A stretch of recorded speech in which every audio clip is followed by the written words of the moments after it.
Welcome into day 22 of the 30-day jump rope paradiddle challenge, in which each day we'll create a new way of applying right, left, right, right, left, right, left, left, using a jump rope.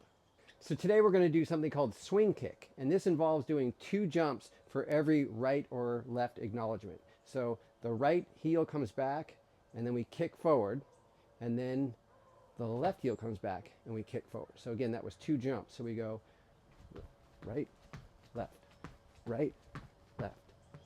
So to make this a paradiddle, we'll go right, left, right, right, left, right, left, left, with the rope.